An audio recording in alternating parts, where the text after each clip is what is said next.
ซุงค่ะมื้อนี้เฮาก็สิมาเฮ็ดข้าวปุกนะง่ายๆมันค่ะเนาะมาเตยค่ะว้าวเจข้าวเหนียวไว้1คืนค่ะเนาะอันนี้ก็เจไว้เย้าค่ะเฮาก็เอามานึ่งไว้ต่อถึงมันป้อไหลค่ะเนาะต่อถึงมันป้อสุกๆนั่นนะคะเนาะ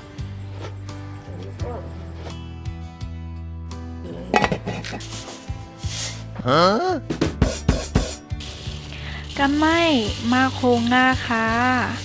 ง่ามนอันนี้ค่ะเนาะเอาง่าหลำค่ะง่าอีกอย่างก็แล้วค่ะเนาะมาโคค่ะโปโคย่อก็เอามาตำค่ะเนาะให้มันหอมๆค่ะ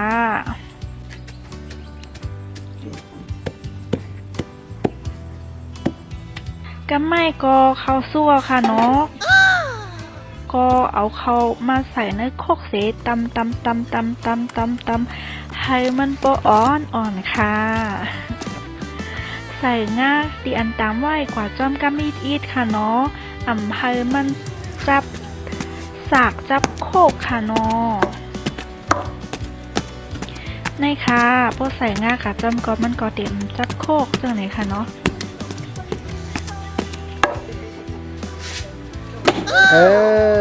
ฟอตำย่อก็เอามาใส่ในตองไว้ในคานอย่ำเหลียวก็กินไรเย่าคาน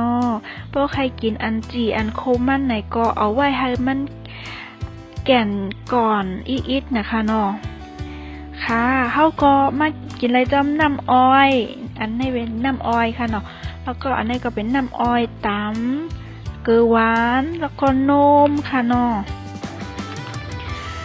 ใครกินจ้อมอันไรก็ไรค่ะเจ้าหือก็หวานค่ะ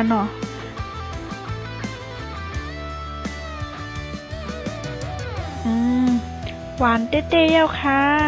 อย่าลืมเฮ็ดกินกันด้วยค่ะเนาะมาซุงค่ะ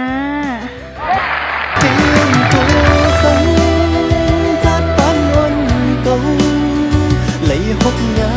can túc kha tàn hư xế có